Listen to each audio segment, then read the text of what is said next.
모든 괴로움 힘들다 여기지 않고 오랜 고통도 참으시고 새 생명 주신 그 사랑 한량없는 그 은혜 변함없는 그 사랑 아버지 사랑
교육학에는 하하루후 이론이 있습니다. 심리학자인 하하루후 교수가 만들어낸 이론인데, 하하루후 교수가 하루는 이런 실험을 해보았습니다. 젖을 먹는 아기 원숭이들 앞에 어미 원숭이 인형을 이렇게 두 개를 만들었습니다. 두 개를 만들었는데, 하나는 철사를 엮어서 이렇게 어미 원숭이를 만들었습니다. 그리고 그 품에다가 우유를, 이렇게 우유병을 젖꼭지를 하나 꽂아 놓았습니다. 그리고 또 다른 하나는 부드럽고 아주 두꺼운 천으로 인형을 만들어서 역시 그 가슴에도 우유병을 꽂아 두었습니다. 그랬더니 첫날에는 이 아기 원숭이들이 다 같이 와서 철사로 만든 인형이나 천으로 만든 인형에 있는 그 우유를 이렇게 빨아먹었습니다. 그런데 그 다음 날부터는 달라지는 겁니다. 처음에는 그렇게 먹더니 그 다음부터는 한쪽의 인형의 그 우유만 먹는 겁니다. 어느 쪽일까요? 부드러운 천으로 만든 그 인형의 품에 있는 우유병의 우유만을 그렇게 빨아먹는 것입니다. 이 모습을 지켜보면서 하하루 교수는 아주 중요한 사실을 깨닫게 됩니다. 동물들도 부드럽고 따뜻하고 이렇게 온유한 것을 좋아하는구나. 부드러운 어미의 품을 좋아하는구나 라는 사실을 깨닫게 되었다라는 것입니다. 여러분, 이것이 어디 동물뿐일까요? 사람들 역시도 마찬가지입니다. 사람들도 날카롭고 딱딱하고 매정한 사람들 좋아하지 않습니다. 부드럽고 온유한 사람들을 좋아하죠. 그래서 같은 재능 또는 같은 능력, 같은 어떤 기술을 가지고 있는 사람이라면 까칠한 사람보다 부드러운 사람, 따뜻한 사람을 더 선호하는 것을 볼 수 있습니다. 그래서 부드럽고 온유한 사람들 곁에는 친구들이 많습니다. 이웃들이 많죠. 왜? 그 사람 곁에 가면 따뜻한 그 마음을, 사랑을 느낄 수 있기 때문입니다. 하지만 날카롭고 까칠한 사람들 곁에는 사람들이 잘 몰려들지 않는 것을 볼 수 있습니다. 지난주 우리는 사랑은 오래 참습니다 라는 사실에 대해서 함께 살펴보았습니다. 오늘은 사랑은 온유합니다 라는 제목을 가지고 함께 은혜를 나누고자 합니다. 바울은 사랑에 대해서 이야기하면서 사랑은 오래 참는다 라고 얘기했을 뿐만 아니라 오늘 본문에 보면 사랑은 온유하다 라는 사실을 강조하고 있습니다. 사랑, 온유하더라는 것이죠. 그렇다면 여러분, 이 온유하다라는 뜻이 무엇일까요? 온유하다, 사랑은 온유하다, 이게 무슨 뜻입니까? 여기서 온유하다라는 이 원어를 보면 친절한, 유용한 이런 그 의미를 가지고 있습니다. 이 단어를 영어 성경에 보면 kind라는 단어로 그렇게 번역하고 있는 걸 볼 수 있습니다. 많이 들어보시죠? kind. 이것은 친절한, 부드러운 이런 의미를 가지고 있습니다. 여러분, 그렇습니다. 사랑, 이 사랑은 친절하다라는 거죠. 부드럽다라는 것입니다. 따뜻합니다. 무례하거나 무자비하거나 딱딱하지 않더라는 거죠. 여기서 이 온유란 어떤 분이 그런 표현을 했습니다. 아주 큰 거인이 어린아이를 이렇게 품에 안고 있는 모습이 온유와 같다, 이런 표현을 합니다. 무슨 말일까요? 거인은 아주 힘이 세지만 그 힘을 다해서 어린아이를 꼭 껴안지 않습니다. 그렇게 껴안다가는 어린아이가 아마 숨을 못 쉬고 힘들어 죽을 수 있죠. 어린아이를 안을 때는 어떻게 합니까? 있는 힘을 다 사용하지 않고 힘을 적절하게 사용해서 아주 부드럽게 아이를 감싸 안습니다. 사랑이 바로 그런 것이라는 거죠. 이와 같이 온유는 능력이 있고 힘이 있음에도 불구하고 그 힘을 함부로 사용하지 않고 강약을 조절해서 사용한다라는 것입니다.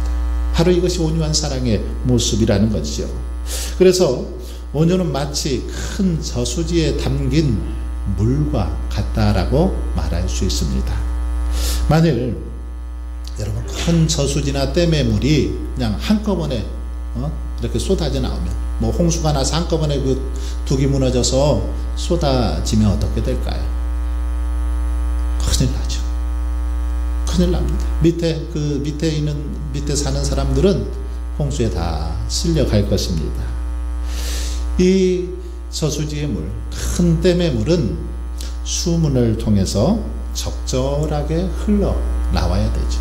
적절하게 잘 조절이 되어야 된다는 것입니다. 그리고 수도꼭지를 통해서 조절이 되어야, 그래야 우리가 마실 수 있고 편히 그 물을 쓸 수 있는 것입니다. 그러므로 여러분, 성경이 말하는 이 온유는 단순히 그냥 천성적으로 부드러운 성품, 이게 아니라는 것입니다. 그냥 우리는 온유하면 천성적으로 좀 부드러운 성품을 온유라고 그렇게 이해하기 쉬운데, 그게 아니라 이것은 예수 그리스도를 믿은 후에 성령의 능력으로 길들여진, 새로워지는 그런 성품을 말합니다. 말씀을 통해서 성숙해지고 신앙생활을 통해서 잘 연단되어져서 나오는 부드러운 성품, 이게 온유라는 것이죠. 마치 야생마가 거친 야생의 기질을 가지고 있지만 주인에게 있어서 주인에게 잘 길들여진 후에 철저하게 주인의 말에 따르는, 순종하는 그런 모습과 같은 게 바로 온유의 모습이라는 겁니다. 즉 자신을 내세우고 주장하던 자만한 마음 다 버리고 하나님과 사람들 앞에서 겸손하고 부드러워진 마음, 이것을 가지고 살아가는 게 온유의 모습이라는 거죠. 하나님께는 전적으로 순복하는 마음 자세를 말하고 이웃에게는 용납하고 용서해 주는 부드럽고 겸손한 마음의 태도를 의미한다라는 것입니다. 여러분, 우리 예수님께서는 산상수훈에서 이 팔복에 대해서 말씀하시면서 마태복음 5장 5절에서 그런 말씀을 하시죠. 온유한 자는 복이 있나니 땅을 기업으로 받을 것이며, 이런 말씀을 하십니다. 온유한 자들, 이들이 땅을 기업으로 받는다라고 그렇게 말합니다. 이 구절은 이 온유한 사랑이 우리에게 얼마나 귀한지 이것을 잘 가르쳐 주고 또 강조하고 있는 그런 말씀 가운데 하나입니다. 그러나 사실 우리는 이 말씀을 이해하기가 쉽지 않죠. 이해가 잘 안 됩니다. 성품이 온유한 것과 땅을 기업으로 받는다는 거 도대체 무슨 상관이 있을까 잘 이해가 되지 않습니다. 온유한 사람이 정말 이 세상에서 많은 땅을 가지게 된다는 뜻일까요? 온유한 사람이 부동산을 기업으로 받는다, 이런 말입니까? 무슨 말일까요? 이 말씀을 이해하려면 땅을 기업으로 받는다라는 이 말을 살펴볼 필요가 있습니다. 우리는 이 말을 잘 이렇게 이해하기 쉽지 않지만 당시 예수님의 제자들이나 예수님을 따르던 무리들은 이 말씀을 어렵지 않게 이해했습니다. 왜 그럴까요? 이들은 유대인들이었기 때문이죠. 유대인들에게 있어서 이 땅은 하나님의 언약의 매개체였습니다. 하나님의 언약의 매개체가 이 땅이었다라는 거죠. 하나님께서는 아브라함을 부르실 때 뭐라고 말씀하십니까? 내가 내게 지시할 땅으로 가라. 땅을 이야기하시죠. 그리고 아브라함이 가나안 땅에 도착했을 때에도 하나님께서는 그렇게 말씀하십니다. 내가 이 땅을 내 자손에게 주리라. 이후로 이스라엘 백성들에게 땅은 하나님의 언약의 중심에 자리 잡게 되는 것을 볼 수 있습니다. 그리고 가나안 땅은 약속의 땅이 되죠. 이스라엘 백성이 애굽에서 430년의 종살이를 끝내고 출애굽했을 때 그들이 나아갔던 곳, 바로 이 약속의 땅 가나안이었음을 볼 수 있습니다. 그들이 가나안 땅으로 돌아가려고 했던 것, 바로 하나님의 약속 때문이라는 거죠. 하나님의 약속이 있는 장소, 이 땅입니다. 그래서 그 약속을 믿고 가나안 땅을 향해서 나아갔고 결국 그 땅을 다시 찾게 되는 것을 볼 수 있습니다. 그러니까 이스라엘 백성들에게 땅을 기업으로 얻는다라는 것은 무슨 의미입니까? 바로 하나님의 약속이 이루어진다라는 그런 의미입니다. 땅을 기업으로 받는다. 이것은 하나님께서 약속하신 그 약속들을 이루어 주실 것이다 라는 그런 의미라는 사실입니다. 결국 하나님께서 약속하신 것들, 그 약속이 이루어지는 것을 너희들이 보게 될 것이다 라는 그런 말씀이죠. 그래서 심령이 가난한 사람은 천국을 얻게 되고 온유한 사람은 이 세상에 살면서도 하나님의 약속이 이루어지는 것을 체험하게 될 것이라는 그런 주님의 말씀입니다. 그러면 왜 온유한 사람이 땅을 기업으로 밟게 될까요? 왜 온유한 사람이 하나님의 약속의 성취를 체험하게 되는 것입니까? 왜 그렇습니까?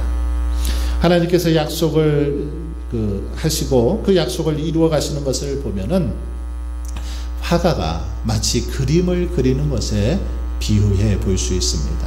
화가가 이 그림을 그리는 것에 하나님이 약속하시고 약속을 이루어 가시는 과정을 볼 수 있죠. 하나님께서는 우리를 붓으로 그렇게 사용해서 그림을 그려 가시는 걸 볼 수 있습니다. 이때 하나님께서 원하시는 그림이 잘 그려지려면 어떻게 돼야 될까요? 붓은 부드러워야 합니다. 붓이 부드러워야 하나님께서 그리시고자 하는 대로 잘 그려갈 수 있는 거죠. 만일 붓이 강하고 뻣뻣하면 하나님께서 그리시고자 하는 그림을 그릴 수 없는 것입니다. 이처럼 온유는 하나님께서 그리시고자 하는 대로 반응하여 움직일 수 있는 부드러운 상태, 바로 이게 온유라는 것입니다. 그리고 이렇게 온유한 삶을 살아갈 때 하나님이 약속하신 그 약속도 이루어지는 것을 체험할 수 있다는 것입니다. 그러므로 여러분, 우리는 하나님의 은혜를 누리고 복을 받기 위해서 어떻게 해야 될까요? 늘 주님의 온유를 배워야 합니다. 주님께서 온유하신 것처럼 우리들도 온유한 모습으로 그렇게 사랑을 베풀며 살아가야 될 줄 믿습니다. 그래서 주님은 우리를 향해서 다음과 같이 말씀하시죠. 마태복음 11장 29절에서 주님은 그렇게 말씀하십니다. 나는 마음이 온유하고 겸손하니 나의 멍에를 메고 내게 배우라. 그러면 너희 마음이 쉼을 얻으리. 예수님께서 온유하신 것처럼 너희들도 그 온유함, 예수님의 온유함을 배우라. 그래야 쉼을 얻는다라고 그렇게 말씀하고 있습니다. 성경에 보면 그래서 많은 곳에서 예수님뿐만 아니라 사도 바울도 이 온유에 대해서 강조하고 있는 것을 볼 수 있습니다. 성도들의 삶 속에 온유가 너무너무 중요하다라는 것이죠. 그래서 바울은 여러 교회 성도들을 권면할 때마다 늘 강조하는 단어 가운데 하나가 온유였습니다. 에베소서 4장 2절에 보시면 그러므로 주 안에서 갇힌 내가 너희를 권하노니 모든 겸손과 온유로 하고, 모든 겸손과 온유로 하고. 골로새서 3장 12절에도 너희는 하나님의 택하신 거룩하고 사랑하신 자처럼 긍휼과 자비와 겸손과 온유와 오래 참음을 못 입고. 디모데전서 6장 11절에도 오직 너 하나님의 사람아 이것들을 피하고 사랑과 인내와 온유를 좇으며. 디모데후서 2장 24절 25절에도 보면 주의 종은 마땅히 다투지 아니하고 모든 사람에 대하여 온유하며 거역하는 자를 온유함으로 훈계할지니. 성경을 보면 계속해서 이 온유함을 강조하고 있는 것을 볼 수 있습니다. 왜 그렇습니까? 이 온유함이야말로, 온유한 사랑의 모습이야말로 하나님의 자녀들이 배워야 할 가장 귀한 성품이요 인격이기 때문이라는 것입니다. 여러분, 그러므로 저와 여러분은 예수님의 그 온유함을 잘 배울 수 있기를 바랍니다. 예수님께서 온유하신 사랑으로 우리를 사랑해 주신 것처럼 우리들 또한 그런 모습으로 사랑하며 살아갈 수 있기를 바랍니다. 성경에 보면 예수님의 그 온유하신 사랑의 모습이 많이 나타나 있습니다. 특별히 예수님의 그 온유한 사랑은 가늠하다가 현장에서 붙잡혀온 그 여인에 대한 사건에서 잘 기록되고 있는 걸, 묘사되고 있는 것을 볼 수 있습니다. 간음 중에 잡힌 한 여인을 서기관과 바리새인들이 이렇게 붙잡아서 예수님께로 끌고 나왔습니다. 이들은 예수님께 나와서 모세의 율법에는 이런 여자는 돌로 치라고 하였는데 이걸 어떻게 해야 할지 예수님께 물었습니다. 이것은 예수님을 시험하고자 함이었죠. 만일 예수님이 돌로 치라고 하면 그동안에 그 예수님이 말씀하셨던 사랑에 위배되는 것이죠. 그리고 돌로 치지 말고 그냥 살려주라 말한다면 모세의 율법에 어긋나는 행위였습니다.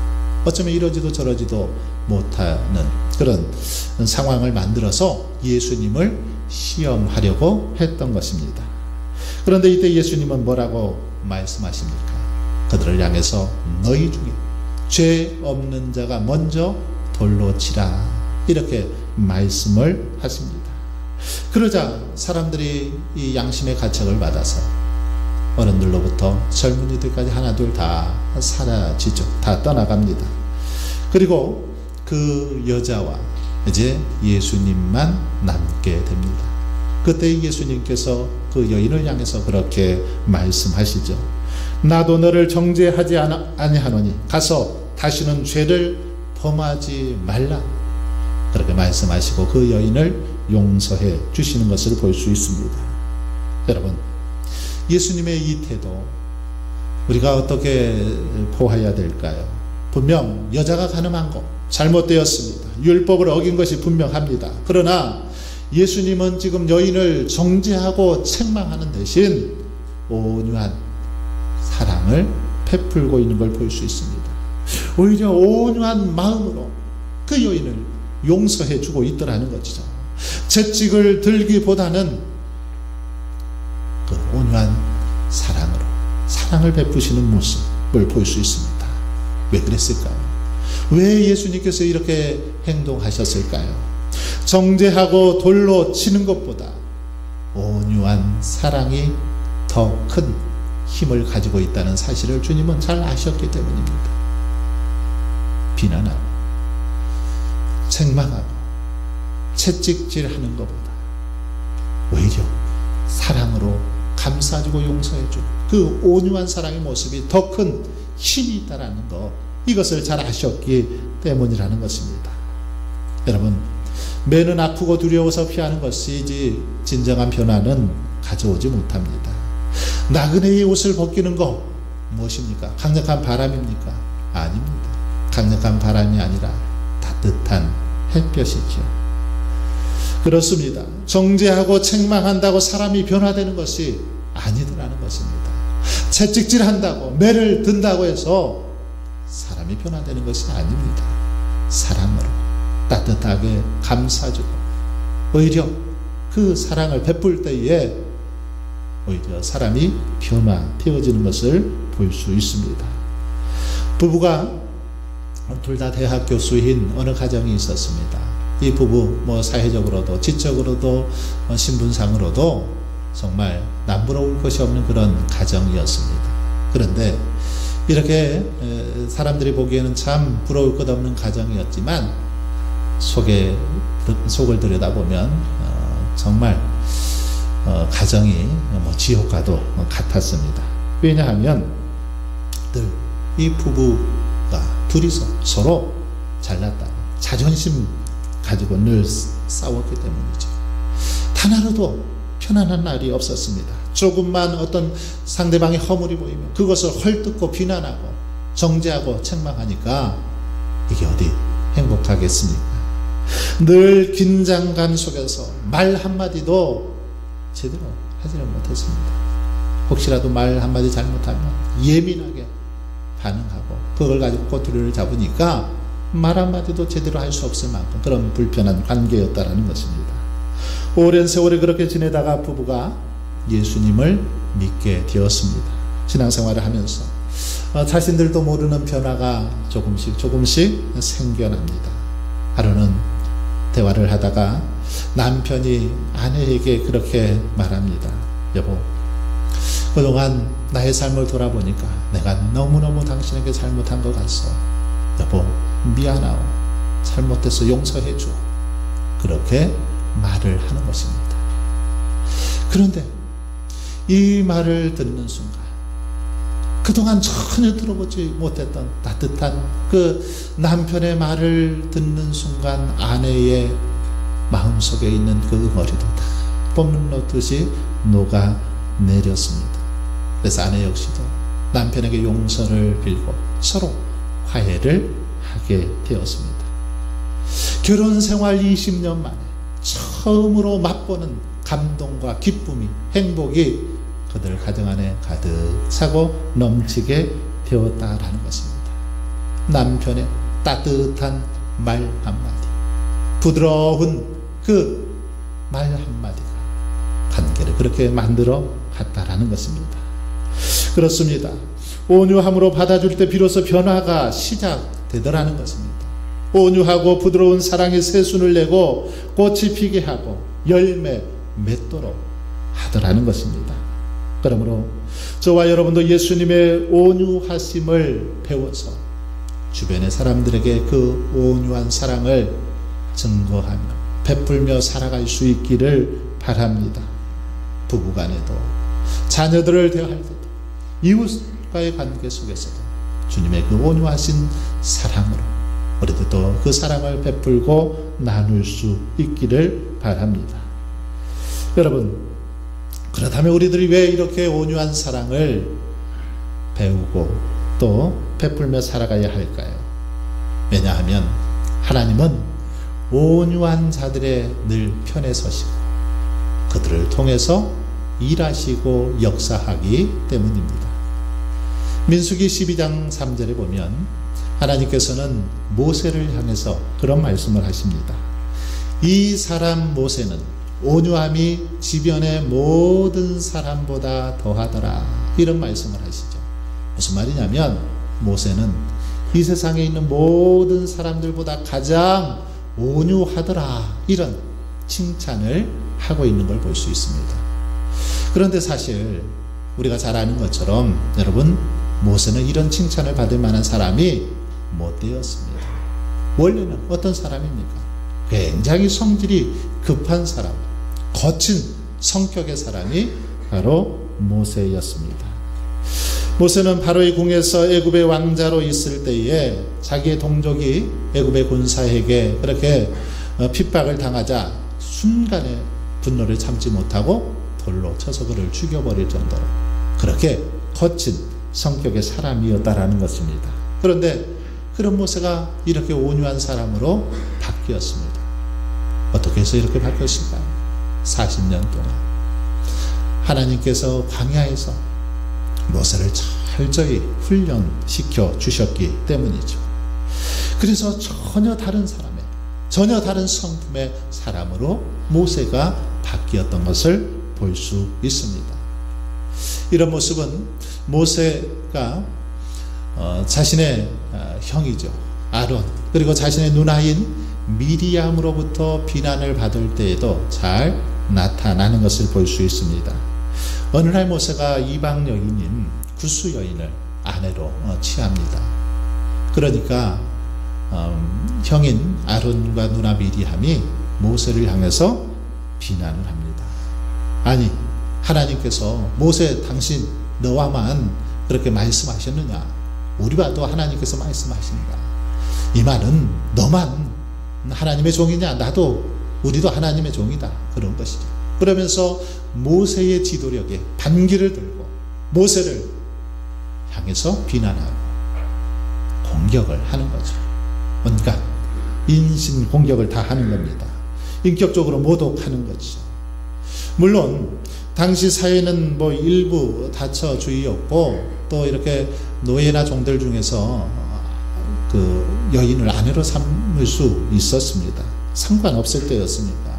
그러니 별로 문제될 거 아니었습니다. 그런데 그럼에도 불구하고 지금 아론과 미리암이 모세를 향해서 비난을 하는 거죠. 아마 공식적으로 사람들 앞에서 큰 소리로 비난을 한 것 같습니다. 그런데 이때의 모세의 한번 모습을 살펴보십시오. 예전 같았으면 어땠을까요? 예전 같았으면 형이라도 누나라도 상관없이 아마 그들을 향해서 온갖, 아마 모세도 욕을 하면서 맞대응을 하면서 서로 그렇게 다투었을 것입니다. 아니 어쩜 당신들이 내 형이고 누나인데 동생을 좀 감싸주지 못하고 이럴 수 있느냐고 따지듯이 서로 맞대응을 했을 것입니다. 그런데 모세의 모습을 보면 전혀 그러지 않습니다. 맞대응을 하지 않습니다. 오히려 묵묵히 참고 있는 것을 볼 수 있습니다. 다 그냥 형과 누이의 그 비방을 받고 있습니다. 여러분, 왜 그럴까요? 왜 이렇게 모세가 그냥 가만히 참고만 있게 되었습니까? 그것은 모세의 마음속에 온유함이 가득했기 때문이라는 거지. 하나님께서 주시는 그 온유함으로 그의 삶 속에 온유가 가득했기 때문에 그 모든 그런 비방도 인격 모독도 다 참고 인내하더라는 것입니다. 그럴 때 하나님께서 그 모세의 온유함을 보시고 오히려 모세의 손을 들어주십니다. 모세의 편을 들어주시죠. 그러면서 하시는 말씀이 모세의 온유함이 지면의 모든 사람보다 더하더라. 하나님께서 아론과 미리암을 향해서 말씀하시는 것입니다. 이 일로 모세를 비방했던 미리암은 나병에 걸리게 되죠. 나병에 걸리게 되니까 모세가 어떻게 합니까? 아이고 잘됐다, 쌤통이다, 꼴 좋다, 이렇게 했습니까? 그렇지 않습니다. 마음에 온유함이 가득했던 모세는 사랑하는 누이를 위해서 간절히 하나님 앞에 부르짖어 기도하는 것을 볼 수 있습니다. 하나님, 고쳐주십시오 하고 자신을 원망하고 자신을 비방하고 비난했던 누이를 향해서 그렇게 기도하는 모습을 볼 수 있습니다. 바로 온유함으로 변화된 모세의 사랑을 잘 확인할 수 있는 그런 장면입니다. 여러분, 사자성어 가운데 유능제강이라는 그런 사자성어가 있습니다. 무슨 말이냐면 부드러움이 강함을 이긴다, 이런 말입니다. 부드러움, 이것이 강함을 이긴다라는 것이죠. 그렇습니다. 부드러움이 승리하게 되어 있습니다. 힘으로 세계를 정복하려던 나폴레옹은 전쟁에 패하고 나서 세인트 헬레나 섬에 유배되었을 때에 아주 유명한 말을 남깁니다. 무슨 말을 하냐면, 힘으로 세계를 정복하려던 나는 편히 누울 땅 한 평 없지만 나사렛 예수는 사랑으로 전 세계를 정복했구나. 예수여, 당신이 진정한 성공자요 승리자이십니다. 아주 유명한 말을 합니다. 그렇습니다. 힘으로 세상을 정복하려던 자 다 망했습니다. 그러나 온유한 사랑을 베푸셨던 예수님은 전 세계를 정복하신 것을 볼 수 있습니다. 사랑하는 성도 여러분, 그러므로 이제 저와 여러분도 주님의 이 온유하신 사랑을 본받을 수 있기를 바랍니다. 배울 수 있기를 바랍니다. 그래서 이 땅에서 온유한 사랑을 베풀며 살아갈 수 있기를 바랍니다. 그래서 온유함이 넘치는 가정을 만들어가고, 온유함이 넘치는 교회를 만들어가고, 온유함이 넘치는 이 나라, 이 민족을 만들어 갈 수 있기를 주님의 이름으로 간절히 축원합니다.